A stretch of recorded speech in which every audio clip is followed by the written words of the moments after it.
Good morning, my dear students. Hope you are fine. This is your subject teacher Prasenjit sir, and today we are going to start a new story in your English reader book, which is based on Jagdish Chandra Bose, or we can say Dr. Jagdish Chandra Bose, right? He is a very famous man. He was a very famous man, a famous scientist, and a great personality. Okay, so now in this lesson, in this chapter, we will get to know that who was Jagdish Chandra Bose and how he became so much famous as we know he is right now. Okay, now before we start, just put a classwork date, which is 20th of July, right? The classwork date is 20 and 7, which means 20 July. Now we will start. Plants laugh, they weep, they become angry. Again, plants laugh, they weep, they become angry. Plants किसको बोलते हैं? पौधों को, right? Laugh, हंसते हैं. दे whip, रोते हैं. They become angry, गुस्सा भी होते हैं, नाराज भी होते हैं. ओके. दे ग्रो फास्टर, वे बढ़ते भी बहुत जल्दी हैं. इन प्लीजेंट एनवायरमेंट, यानी अच्छे वातावरण में, right? Now the plants have feeling not less than human. Plants यानी पौधों को भी वैसी फीलिंग है जो कि किसी ह्यूमन से नॉट लेस मतलब कम नहीं है. ठीक है? Beings. Now there is life in plant. Plant के अंदर यानी पौधों के अंदर जीवन है, लाइफ है, right? It was going to be proved by experiments. इसको एक्सपेरिमेंट के थ्रू जाना जा रहा था. कैसे? The hall was full of scientist. Hall यानी जिस जगह पे सारे लोग बैठे रहते हैं उसको हॉल बोलते हैं. So the hall was full of scientist. एक हॉल है जिसमें सारे साइंटिस्ट एक जगह बैठे हुए, मतलब वो साइंटिस्ट से भरा हुआ है, full of scientist. An Indian scientist came. Remember, Jagdish Chandra Bose was a Indian scientist who experimented that plants have life too, यानी पौधों में भी जीवन है, right? Now an Indian scientist came. एक हिंदुस्तानी यानी भारतीय वैज्ञानिक आया. He connected an instrument to a plant. उन्होंने क्या किया कि एक मशीन, इंस्ट्रूमेंट मतलब यंत्र या मशीन, उसको प्लांट से कनेक्ट किया, लगाया, उसको जोड़ा. A big dot of light started moving on the screen. एक बड़ा सा लाइट का डॉट, डॉट तो आप समझते हो ना, बिंदु को कहते हैं, लेकिन वो बड़ी. बिग डॉट मतलब बड़ा बिंदु. ऑफ लाइट मतलब लाइट का एक बड़ा बिंदु. Started moving on the screen, उसके उस मशीन में, इंस्ट्रूमेंट में मूव करना यानी हिलने डुलने लगा. The plant was carefully picked up with its root. Plant को, जिस प्लांट पे वो लगाया गया था मशीन, उसको पिकड अप का मतलब होता है निकालना. ठीक है? विथ इट्स रूट, जड़ों से पकड़ के उसको निकाल दिया गया. The root of the plant was put in poison. और उस रूट को जहर में यानी पॉइजन में डुबाया गया. The plant's pulse beat became more and more violent. Plant का जो पल्स था, पल्स किसको बोलते हैं? हमारा नब्ज. जब हम डॉक्टर के पास जाते हैं, you always take the hand of our in his or her hand, और वो चेक करते हैं ना कि बीमारी है कि नहीं. हाथ हाथ में लेते हैं और क्या चेक करते हैं? नब्ज चेक करते हैं, राइट? उसको हम लोग पल्स बोलते हैं. पल्स कैसा होता है? बिल्कुल हार्ट बीट की तरह होता है. ठीक है? नाउ कह रहा है कि the plant's pulse beat became more and more violent. Violent का मतलब होता है थोड़ा एग्रेसिव हो जाना, मतलब भड़क जाना. उनका जो बीट था, मतलब प्लांट का जो पल्स बीट है, वो बहुत ज्यादा ऊपर नीचे यानी बहुत ज्यादा तेज चलने लगा, उसको हम वायलेंट बोल रहे हैं. Soon the spot came to a sudden stop. वो स्पॉट, कौन सा spot? The dot of light, right? जो डॉट ऑफ लाइट है वो एक स्पॉट की तरह है, धब्बे की तरह लग रहा था. सून यानी जल्दी. The spot came to a sudden stop.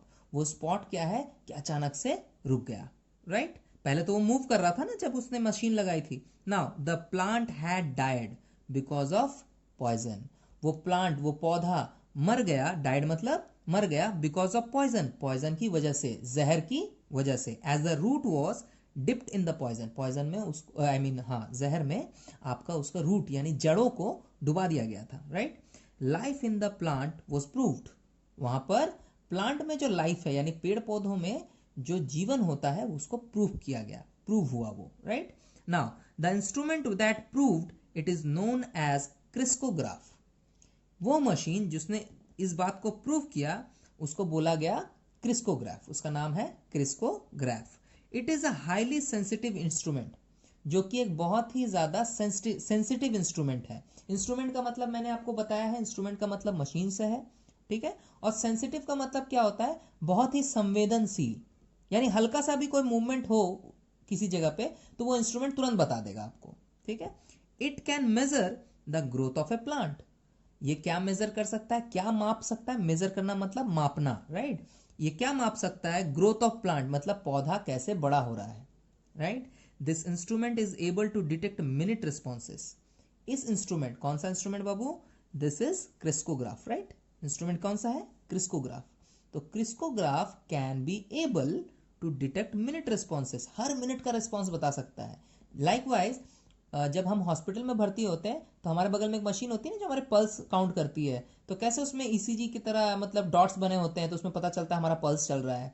Likewise आपका ये जो इंस्ट्रूमेंट है the crescograph, it can also detect the minute responses of plant, right. Now again the scientist who invented this instrument and proved life in plant was Jagdish Chandra Bose. Again the scientist, कौन सा scientist, who invented, जिसने invent किया, आविष्कार किया, this instrument, इस machine को, and proved, उन्होंने prove भी किया, लाइफ इन प्लांट मतलब प्लांट में, पौधों में जीवन है, वॉज जगदीश चंद्र बोस. यानी जो साइंटिस्ट है वो कौन है, Jagdish Chandra Bose. Now you know who is Jagdish Chandra Bose, right. Now come to this part. Jagdish Chandra Bose was born on November 30. Jagdish Chandra Bose का जो जन्म हुआ था वो नवंबर 30, 1858, 1858 he was born in Mymensingh near Dhaka. Dhaka जो कि आज बांग्लादेश में है, and it is the capital of Bangladesh right now. Okay, so here it is also mention that now in Bangladesh. So before independence, like 1858 is the far beyond time, मतलब वो आपका time से बहुत पहले है, right, far before the time. So 1858 में when the India was not divided, country हमारी divide नहीं थी, the Bangladesh was also the part of India, right. So Jagdish Chandra Bose was born in Mymensingh near Dhaka. वो ढाका में उनका जन्म हुआ था, right. Now again his father Bhagwan Chandra Bose was a deputy magistrate. ठीक है, उनके पिता क्या थे, भगवान चंद्र बोस जिनका नाम था, वॉज ए डेप्यूटी मजिस्ट्रेट यानी डीएम थे. जैसे डिस्ट्रिक्ट मजिस्ट्रेट होता है वैसे डेप्यूटी मजिस्ट्रेट. ओके, एक बड़ी पोस्ट पे थे, सरकारी पोस्ट पे. His mother Bama Sundari Devi was a religious woman. Bama Sundari Devi कौन थी, उनकी माँ थी, उनका नाम था, वॉज ए रिलीजियस वुमन मतलब बहुत धार्मिक टाइप की महिला थी, right. Now come to next page. Jagdish Chandra had his early education in village school in Bengali medium. As Jagdish Chandra Bose was born in Bangladesh, so he was Bengali by birth. वो बंगाली थे, ठीक है. So his early education in village school मतलब गांव के एक school में उनकी एजुकेशन हुई, जो कि एक बंगाली मीडियम स्कूल था. जैसे हिंदी मीडियम होता है, इंग्लिश मीडियम होता है, उसी तरह बंगाली मीडियम जहां बंगला में सारे बुक्स चलते हैं. Now there he became familiar with his own culture. जहां उन्हें अपने कल्चर के बारे में पता चला, पहचान हुई उनकी. पहचान करना यानी पहचान होना का मतलब होता है फेमिलियर होना. So familiar with his own culture, culture यानी अपने परंपराओं के साथ, right. He was sent to Calcutta to learn English. He was sent मतलब भेजना, उनको भेजा गया to Calcutta. Before independence the Kolkata city in West Bengal was called as Calcutta. उस टाइम उसको कैलकाटा बोला जाता था, राइट. सो कैलकाटा उस टाइम भेजा गया टू लर्न इंग्लिश, इंग्लिश सीखने के लिए. He was educated at Saint Xavier school. उनकी एजुकेशन कहां से हुई, Saint Xavier school and college. Saint Xavier school and college दोनों का नाम सेम ही है. He was a brilliant student. Brilliant का मतलब होता है बहुत बुद्धिमान, है ना. नाउ इंटेलिजेंट, ब्रिलियंट ये सारे वर्ड्स उसी के लिए आते हैं. चलिए, after receiving his bachelor's degree, bachelor degree मतलब जब उन्होंने अपनी हायर एजुकेशन की डिग्री मिली उन्हें, ही वेंट टू लंडन, वे लंदन गए. He went to London to study medicine. Medicine का मतलब है डॉक्टरी की पढ़ाई, यानी दवाइयों का जानकारी उनकी पढ़ाई करने के लिए वो लंदन चले गए. But he had to give it up because of his own ill health. But उनको ये छोड़ देना पड़ा. गिव इट अप का मतलब है छोड़ देना. बिकॉज ऑफ, क्योंकि his own ill health. Ill health का मतलब उनकी तबीयत ठीक नहीं थी. ओन इल हेल्थ मतलब उनकी अपनी तबीयत ठीक नहीं थी. सो उन्होंने मेडिसिन का ये जो पढ़ाई है उनको छोड़ना पड़ा. After 1 year he moved to Cambridge University and got a BSc degree. Now again, after 1 year, इस समय के 1 साल के बाद, 1 वर्ष के बाद, he moved to Cambridge University and got a BSc degree. Cambridge University जो है एक तरह का कॉलेज है जहां पे वो गए और उन्हें BSc यानी बैचलर ऑफ साइंस की डिग्री मिली. इसको हम ग्रेजुएशन की डिग्री बोलते हैं, right. Now again, Jagdish Chandra Bose was appointed the lecturer in presidency college Calcutta. Later on मतलब बाद में क्या हुआ, जगदीश चंद्र बोस को अपॉइंट यानी काम मिला एज ए लेक्चरर, यानी जो पढ़ाते हैं. जैसे टीचर होते हैं वैसे लेक्चरर भी होते हैं. कॉलेज में जो लोग पढ़ाते हैं उन्हें लेक्चरर कहते हैं. इन प्रेसिडेंसी कॉलेज कैलकाटा, कैलकाटा में उन्हें काम मिल गया. He was offered A salary less than British lecturer. But क्या होता था वहां पे, ही वॉज ऑफर्ड, उन्हें जो ऑफर किया गया, उनके जो दिया गया क्या सैलरी, वो लेस देन यानी कम था ब्रिटिश लेक्चरर. यानी ब्रिटिशर जो थे ना उस वक्त अंग्रेज, वो जब लेक्चर्स देते थे ना, वो जो टीचर्स थे ब्रिटिश टाइप के, उनको जो सैलरी मिलती थी, he was offered A salary less, मतलब उनको उससे कम मिलती थी. यानी जगदीश चंद्र बोस को ब्रिटिश लेक्चरर से कम सैलरी दिया जाता था, राइट. ही प्रोटेस्टेड इट, इन्होंने इसका विरोध किया. प्रोटेस्ट करना मतलब विरोध करना. And asked for the equal salary, उन्होंने कहा कि मुझे भी बराबर की सैलरी दीजिए, बराबर का वेतन मान चाहिए. He work there but refuse to draw his salary, उन्होंने वहां काम करना जारी रखा. ही वर्क देयर, उन्होंने वहां काम किया. बट रिफ्यूज, रिफ्यूज का मतलब होता है मना करना, ठीक है, इनकार करना. सो रिफ्यूज किया टू ड्रॉ हिज सैलरी, बोला हम सैलरी नहीं लेंगे, ठीक है. ही टॉट, टॉट मतलब पढ़ाना, उन्होंने पढ़ाया फॉर 3 years. टॉट का मतलब बाबू टीच जो वर्ड आता है इंग्लिश में उसका पास्ट फॉर्म है taught. Okay, now he taught for 3 years, उन्होंने 3 साल वहां पढ़ाया विदाउट सैलरी, बिना सैलरी लिए, क्योंकि वो गुस्सा हो गए थे, उन्हें इक्वल सैलरी नहीं मिलती थी. अल्टीमेटली द ऑथोरिटी, ऑथोरिटी मतलब जो वहां पे हेड थे, हैड टू बो डाउन, उन्हें झुकना पड़ा. बो डाउन मतलब झुकना. He was paid full salary from the date of appointment, उनको पूरी सैलरी मिली. फ्रॉम, फ्रॉम मतलब कहां से, डेट ऑफ अपॉइंटमेंट मतलब जिस दिन से उन्होंने उस जगह पे ज्वाइनिंग की थी, काम पे वो लगे थे, तब से लेके अभी तक, जब तक वो पढ़ा रहे थे तब तक की सैलरी उनको पे की गई. He was very popular as a teacher, as a teacher मतलब एक शिक्षक की तरह से वो बहुत पॉपुलर थे, यानी बहुत ज्यादा नाम वाले थे. He use scientific demonstration while teaching, वो क्या किया करते थे, ही यूज्ड साइंटिफिक डेमोन्स्ट्रेशन मतलब वैज्ञानिक डेमोन्स्ट्रेशन. डेमोन्स्ट्रेशन का मतलब होता है कुछ एक्सपेरिमेंट करके दिखाना, कोई चीज बना के दिखाना, ठीक है. वाइल टीचिंग मतलब पढ़ाते वक्त, जब वो पढ़ा रहे होते थे तो वो कुछ साइंस की चीजें बना के दिखाते थे लोगों को, इसी को हम बोलते हैं डेमोन्स्ट्रेट करना, ठीक है. Many of he students became famous scientist, उनके खुद के बहुत सारे student, many of his student, his मतलब जगदीश चंद्र बोस के जो स्टूडेंट्स थे, बिकेम फेमस साइंटिस्ट, वो बहुत ही नाम वाले साइंटिस्ट बने. Now there was no proper laboratory for research in the college, वो कौन से कॉलेज में पढ़ाते थे, वो पढ़ाते थे प्रेसिडेंसी कॉलेज कैलकाटा में. तो वहां पर क्या प्रॉब्लम था कि there was no proper laboratory for research in the college, कुछ रिसर्च करने के लिए, कुछ खोज करने के लिए. एज द साइंटिस्ट क्या करते हैं, scientist always research for new things, वो कुछ नई नई चीजें खोजते रहते हैं, राइट. सो लेकिन प्रॉब्लम क्या है कि there was no proper laboratory, मतलब वहां पे कोई लैब नहीं था, right. In a school you often see a lab ना, जहाँ पे साइंस के काम होते हैं, साइंस के एक्सपेरिमेंट्स होते हैं, कुछ नई नई चीजें हम लोग सीखते हैं, खोजते हैं. तो लेकिन वहां पे कोई ढंग का लैबोरेटरी था ही नहीं. कहाँ पे, कॉलेज में. He funded his own money for research work, उन्होंने खुद के पैसे लगाए. फंडेड मतलब पैसे लगाना. हिज ओन मनी अपने पैसे लगाना, फॉर रिसर्च वर्क इसी रिसर्च के काम में, खोजबीन के काम में उन्होंने अपने पैसे लगाए. He established a small laboratory, उन्होंने अपनी एक छोटी सी लैब बनाई. He established a small laboratory, establish मतलब स्थापना करना, ठीक है. तो उन्होंने अपनी एक छोटी सी लैबोरेटरी स्थापित की. ही carried out a lot of experiment in that laboratory, lot of का मतलब होता है बहुत सारे, तो वो कैरी आउट मतलब वो क्या करते थे कि बहुत सारे एक्सपेरिमेंट अपने लैब में किया करते थे. Now Jagdish Chandra Bose was a scientist of physics.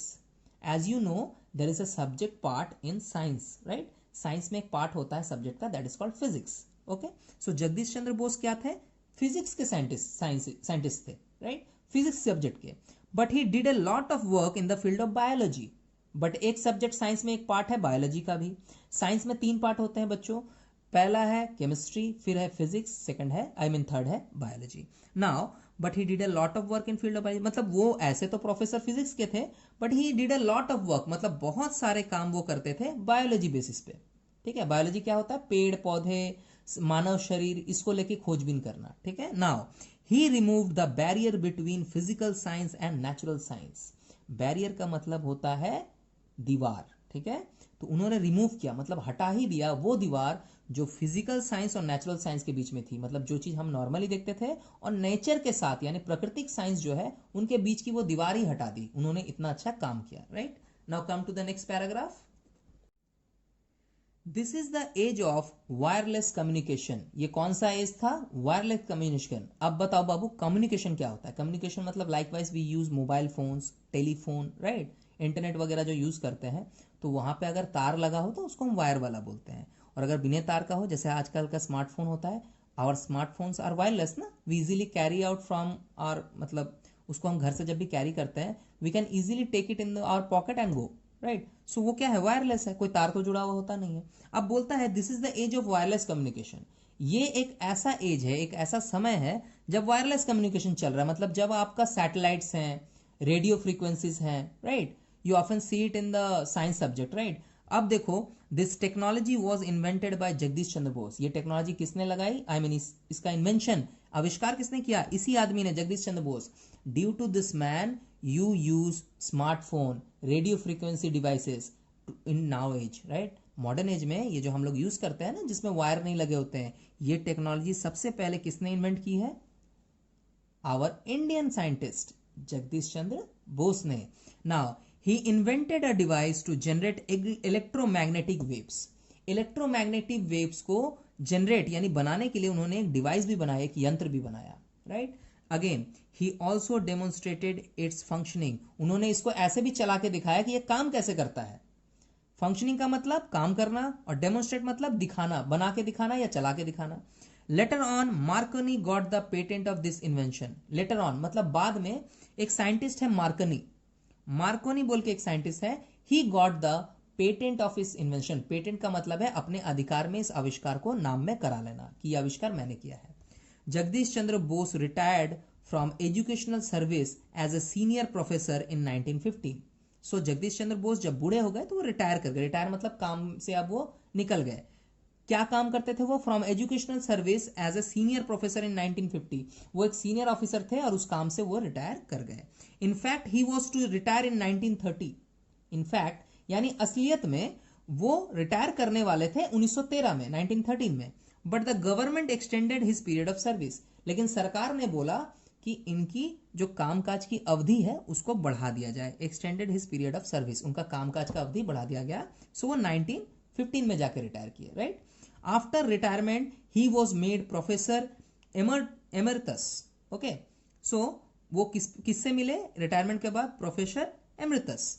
Emeritus से वो मिले on full scale instead of pension. मतलब वो पूरी तरह पेंशन के लेने के जगह पे वो एमरिटस से मिले. और he remained permanently connected to Presidency College. और वो फिर से कॉलेज में वापस आए. उनको क्या बोला गया कि full scale instead of pension, मतलब पेंशन के जगह पे आपको हम पैसे देंगे, आप आके फिर से ज्वाइन करो. सो ही रिमेन्ड मतलब वो फिर से रह गए permanently connected to Presidency College. Presidency College के साथ जुड़े रह गए. ठीक है. उन्होंने रिटायरमेंट नहीं लिया उस वक्त. इवन आफ्टर रिटायरमेंट, अब देखो वो उन्होंने जब ऐसे रिटायरमेंट नहीं लिया, वो सिर्फ जुड़े हुए थे. So even after retirement his research work was not interrupted. जब वो काम छोड़ चुके थे तो उनका रिसर्च वर्क इंटरप्टेड मतलब उसमें कोई रुकावट नहीं आती थी. He set up a laboratory in his own house to continue the research as he left the college. उन्होंने कॉलेज तो छोड़ दिया था. सो उन्होंने क्या किया? He set up a laboratory यानी lab in his own house. अपने खुद के घर में एक लैब बनाई टू कंटिन्यू द रिसर्च, खोजबीन जारी रखने के लिए. He called his, now change the page, now see here, laboratory a temple. वो क्या उनके लिए वो क्या था? वो लैब एक मंदिर की तरह था. It was named Bose Research Institute. This institute worked for the advancement of knowledge in science and technology. उस इंस्टीट्यूट को बोस रिसर्च इंस्टीट्यूट के नाम से जाना गया, नाम दिया गया। This institute worked for the advancement of knowledge in science. इस इंस्टीट्यूट को एडवांसमेंट यानी कुछ नई चीज़ों के नॉलेज के लिए, साइंस और टेक्नोलॉजी के लिए ये काम करता है, ठीक है। Now it prove to be an ideal place for carrying out research. ये एक ऐसा आइडियल प्लेस है, मतलब एक ऐसा सही जगह है जहां पे आप रिसर्च का काम बहुत आराम से कर सकते हो। It produced highly competent and able scientist for the country. ये जगह आपके कंट्री के लिए यानी हमारे देश के लिए बहुत ही हाईली कॉम्पिटेंट, मतलब जिनमें बहुत नॉलेज हो, और एबल साइंटिस्ट जो बहुत काबिल हो। एबल का मतलब काबिल, जो काम को कर पाए, राइट, फॉर द कंट्री, देश के लिए वो यहाँ से निकले हैं, ठीक है। See here there is a name, Acharya Jagdish Chandra Bose Indian botanic Garden. एक गार्डन का नाम भी उनके नाम पे दिया गया है, right. It is authorized by government of India, right? Now come to the last part of this chapter over here. Jagdish Chandra Bose was an institution in himself. Institution का मतलब होता है जहां पे पढ़ाई लिखाई होती है, तो वो खुद में ही एक इंस्टीट्यूशन थे, मतलब उनको इतना नॉलेज था। He was an institution in himself, मतलब खुद ही वो एक इंस्टीट्यूशन, एक कॉलेज की तरह, एक पढ़ाई की जगह की तरह थे जहां से आप कुछ सीख सकते हो, right. Till the last he was trying to understand the secrets of nature.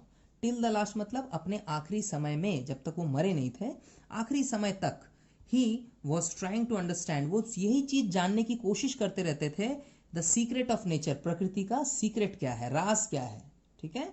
आगे, his growing age could not stop him to know more and more in that direction. Again, his growing age मतलब उनकी बढ़ती उम्र, could not stop him उनको रोक नहीं पाई, to know more and more ज्यादा से ज्यादा जानने के लिए, किस बारे में, इन दैट डायरेक्शन उस दिशा में। किस दिशा में बाबू, to understand the secrets of nature, nature के बारे में जानने के लिए, मतलब प्रकृति के बारे में, पेड़ पौधे कैसे चलते हैं, आई मीन सॉरी चलते तो नहीं है, पेड़ पौधे कैसे जीते हैं, उनके अंदर क्या चलता है, ठीक है, लाइफ कैसी है उनकी, उन्हें दर्द होता है कि नहीं, मतलब इस तरह की बहुत सारे रिसर्च की चीजें उन्होंने अपने टाइम पे की थी। As I know and as I said कि भैया उन्होंने मैग्नेटिक, इलेक्ट्रोमैग्नेटिक वेव के लिए भी एक इंस्ट्रूमेंट बनाया था, राइट। वो क्या करते थे, उन्होंने क्रिस्कोग्राफ बोल के एक इंस्ट्रूमेंट बनाया था which can prove that plant has life, right. Now again, he died on November 23, 1937। उनकी मृत्यु कब हुई, 1937 में नवंबर 23 को। Now the Acharya Jagdish Chandra Bose Indian botanic garden is named in the honour of his extraordinary scientist. यानी ये जो आप गार्डन देख रहे हो, दिख रहा है आपको, there is a garden which I have just said कि Acharya Jagdish Chandra Bose Indian botanic Garden. देखो आप यहाँ पे, ये इसका नाम है ना, आचार्य, यहाँ पे see my pen, the Acharya Jagdish Chandra Bose Indian botanic garden is named in the honour of his extraordinary scientist. मतलब ये जो नाम उनको दिया गया उस गार्डन का, उनके ऑनर, उनके सम्मान, ऑनर का मतलब सम्मान होता है, सम्मान में कि वो एक एक्स्ट्राऑर्डिनरी साइंटिस्ट, मतलब एक असाधारण एक वैज्ञानिक थे। So this is the chapter is all about Jagdish Chandra Bose who was a great scientist. Now we know कि वो एक ग्रेट साइंटिस्ट थे और उन्होंने रिसर्च फील्ड में, साइंस के फील्ड में he did lot of work and he made many good scientists for our country. Okay, so the chapter is ended over here. Now we get back to the word meaning as we do always. मतलब हम लोग जब हमेशा word meaning देखते हैं तो हम लोग अब word meaning देखेंगे, ठीक है। Now see here my dear students, there are a lot of word meanings are there. So we will get to know one by one कि किसको क्या बोलते हैं। Environment, surroundings, माने आपके आसपास का माहौल या वातावरण, उसको हम बोलते हैं environment. एक्सपेरिमेंट, ट्रायल, ट्रायल मतलब कोई चीज करके देखना कि वो सही है गलत है, वो तो करके ही पता चलेगा, that is called as experiment. Now instrument, instrument या टूल या आप बोल सकते हो एक ऐसा यंत्र जिससे आप कुछ काम लेते हो, राइट। नाउ वायलेंट, वायलेंट का मतलब होता है इम्पॉसिबल टू कंट्रोल, जब कोई चीज आपके कंट्रोल में ना हो तो आप बोलेंगे कि वो वायलेंट हो गया है, ठीक है। नाउ नेक्स्ट, सेंसिटिव, सेंसिटिव का मतलब होता है इट इज इम्पल्सिव, या हिंदी में बोले तो संवेदनशील, जिसको छूने से या कुछ करने से अचानक से उसमें कुछ हरकत हो जाए, रिएक्ट करे, उसको हम बोलते हैं सेंसिटिव। लाइकवाइज इफ आई से कि हमारा जो स्किन है वो सेंसिटिव है, उसमें अगर कोई मच्छर आके काट ले या कोई कीड़ा काट ले तो जल्दी से उसमें क्या होता है, रैशेस हो जाते हैं, घाव हो जाता है, तो हम क्या बोलेंगे, आवर स्किन इज सेंसिटिव। तो सेंसिटिव का मतलब यही होता है। नेक्स्ट है डिटेक्ट, डिटेक्ट का मतलब पता लगाना, सो टू डिस्कवर, खोज करना। आप जब खोज करते हो किसी चीज की तो उसको हम बोलते हैं डिटेक्ट करना, मैंने उसके बारे में पता लगाया। नाउ अगेन मिनट, मिनट का मतलब होता है वेरी स्मॉल। अब देखो मिनट का मतलब ऐसे तो आवरली होता है, मतलब एक आवर में 60 मिनट्स होते हैं, तो minute is the measurement of time. तो मिनट यहाँ पे मेजरमेंट ऑफ टाइम के लिए है, बट यहाँ पर जब हम सेंटेंस पढ़ते हैं तो वी से वेरी स्मॉल, मतलब बहुत ही कम समय में, तो हम बोलते हैं विद इन अ मिनट, मतलब थोड़े ही समय में हमें कुछ पता चल गया, तो विद इन अ मिनट, है ना। नाउ रेस्पॉन्स, रेस्पॉन्स का मतलब होता है कैसे उसका जवाब आ रहा है, यानी reply, right. Again invented, invented मतलब कोई नई चीज बनाना, यानी हिंदी में इसको बोलते हैं आविष्कार करना, राइट। अल्टीमेटली, अल्टीमेटली मतलब अंततः, लास्ट में, एकदम लास्ट तक पहुंच के, तो उसको हम बोलेंगे अल्टीमेटली। अगेन ऑथोरिटी, ऑथोरिटी का मतलब है who has a position of power, यानी जो हेड होता है उसको हम ऑथोरिटी में बोलते हैं। यानी अगर हम अपने स्कूल में देखें तो in our school our authority is with principal sir, right. So principal sir is our authority, यानी वो हमारे हेड हैं जिनकी पावर सबसे ज्यादा है, right. Again demonstration, demonstration means something that shows clearly. Demonstration मतलब कुछ ऐसा जो आप करके सामने वाले को दिखा सको कि कैसे काम करता है, तो हम बोलते हैं कि मैंने डेमोन्स्ट्रेट किया, राइट। नेक्स्ट है लेबोरेटरी, यानी जिसको हम शॉर्ट में बोलते हैं लैब। लैब कौन सा होता है, कुछ नहीं है, अ सिंपल रूम जो कि रिसर्च के लिए आप यूज करते हो। अगर आप अपने घर के कमरे में भी अगर रिसर्च करोगे ना तो we can say that it is a small lab, right. Again barrier, fence या फिर दीवार, यानी जो रुकावट के लिए आप देखते हो जाल कहीं लगा रहता है उसको हम बैरियर बोलते हैं। So what Jagdish Chandra Bose did कि उन्होंने नेचुरल साइंस और फिजिकल साइंस के बीच का बैरियर हटा दिया। उन्होंने इतना अच्छा रिसर्च किया कि उन दोनों के बीच में कोई दूरी रही ही नहीं, राइट। अगेन डिवाइस, डिवाइस मतलब a piece of equipment. Piece of equipment का मतलब है कोई ऐसा मशीन या एक मशीन का ऐसा पार्ट जिससे आप कुछ काम कर रहे हो। नेक्स्ट पेटेंट, पेटेंट का मतलब होता है राइट, यानी ऑफिशियली अगर कागज पे किसी चीज का आप राइट ले लो, अधिकार ले लो, तो उसको हम पेटेंट बोलते हैं। जैसे मार्कोनी ने क्या किया, he got the patent of that particular machine, जो इंस्ट्रूमेंट उन्होंने बनाया था ना जगदीश चंद्र बोस ने, उसका उन्होंने पेटेंट करा लिया था, राइट। अगेन है एक्सटेंडेड, यानी बढ़ाना, मेड लार्जर, किसी चीज को अगर बढ़ाएंगे तो एक्सटेंडेड करेंगे। इंटरप्टेड, इंटरप्टेड का मतलब होता है रुकावट डालना, रोकना, या फिर आप वहां पे किसी को टोक रहे हो, टोकने को भी हम इंटरप्टेड बोलते हैं, राइट। सो इंटरप्ट करना यानी किसी को टोकना, टोकना, यानी आप कोई काम कर रहे हो और सामने में बीच में आके कोई आपको टोक दे, उस काम को करने से रोक दे, तो आप बोलेंगे कि मेरे को इंटरप्ट मत करो, do not interrupt me. So interrupt से बना है इंटरप्टेड। नेक्स्ट है कॉम्पिटेंट, कॉम्पिटेंट का मतलब होता है एकदम सूटेबल। जैसे हम बोलेंगे कि that particular boy is competent to our class, वो हमारे क्लास के लिए बिल्कुल सूटेबल है, ठीक है। That particular boy is competent for making race, वो रेस लगाने के लिए एकदम सही आदमी है, कॉम्पिटेंट है, राइट। आगे एक्स्ट्राऑर्डिनरी, हिंदी मीनिंग असाधारण यानी अनकॉमन, ठीक है। लास्ट है एमरिटस। अब एमरिटस क्या होता है, ये किसी आदमी का नाम नहीं है। एमरिटस का मतलब है retire from service but keeping the title as an honour, मतलब आप काम तो छोड़ दो बट आपका टाइटल जो है सम्मान के साथ वहां पे रह जाएगा, यानी आप बाहर से जुड़े रहो तो उसके लिए लिखा हुआ है emeritus, right? So these are the word meanings which I have just got from this chapter, and you should read it and learn it very carefully. Okay, now the chapter is ended, and in next lesson we will do the next part of this chapter, which is question answer part and the book exercises, right? Read the chapter very thoroughly and revise the video if you do not understand what I just said in the chapter. Okay.